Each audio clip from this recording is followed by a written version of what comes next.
April 15th, 2013, 2 homemade bombs detonated near the finish line of the Boston Marathon. 3 were killed, hundreds of others were injured.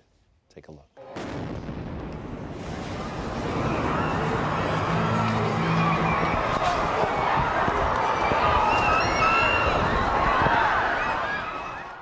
Joining us now is survivor, not a victim, survivor Rebecca Gregory. Thank you for coming here.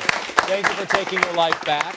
Yeah. You say, because we watched that, and you say you remember everything in vivid detail, that memory that you have from that moment. I do, and people are very surprised by that, but we weren't knocked unconscious. So I remember being pinned to the ground. I remember my bones being next to me on the sidewalk with BBs and nails and everything that these 2 brothers packed into these pressure cooker bombs.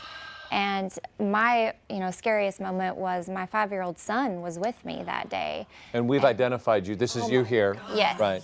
So your son, you were standing in front of your son Noah, or he was in front of you? He was in front of me, and he had gotten bored watching the runners pass because everyone gets confused. They think I was running. No.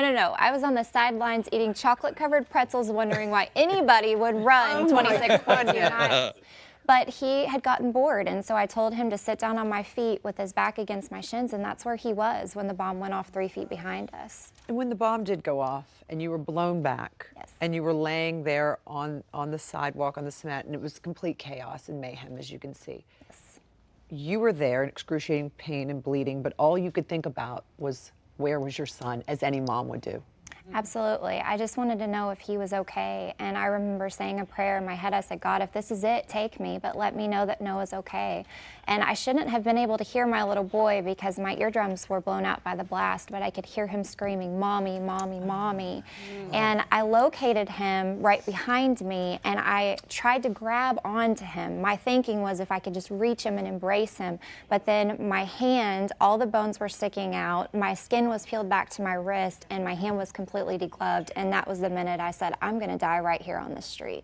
Were you able to speak? I was not, I was screaming, my leg hurt so bad, there's video of that, and it was just an absolute war scene. So in comes the medical teams, everybody came on to that scene. Right away they identified you as being one of those that was really critically injured and needed help immediately. So you were taken from the scene and removed from your son. I was. We went to 2 separate hospitals because, during the chaos, no one knew who belonged to who, and so they took Noah.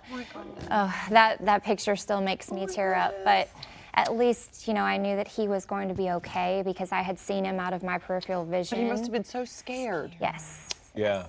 And Noah remembered everything that he saw that day. He could tell you what people were wearing around him. Really? Yes. So, go ahead. So you went to the hospital. I did. When you came to, they told you had a series of injuries.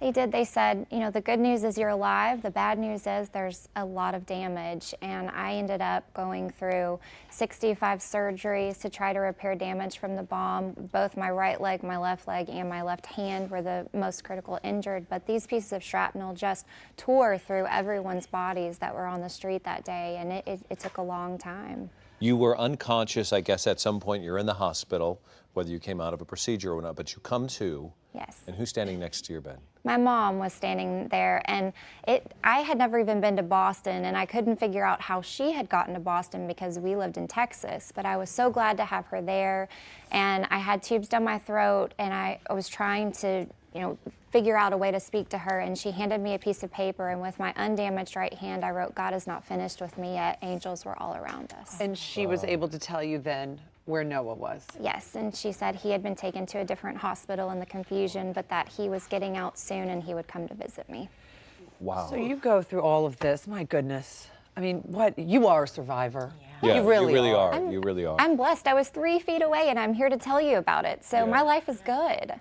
Oh my gosh. gosh. Wow. Is that how you were able to, in that moment, write that note? Because you were still in the hospital. How could you have that faith? I just felt so grateful to be alive, and I felt so grateful that my son was right there, and I knew where he was at the time that went off. And so for me, I didn't care what happened to me. He was okay. One of the things that I think I'm so impressed by is not only the healing that took place on your body, but what happened in your heart. And it actually happened the day you came face to face in court with the bomber. So when we come back, we're going to talk about Rebecca's note or words that she wrote, and she's going to read a few of them for us to those who caused this. Don't go away.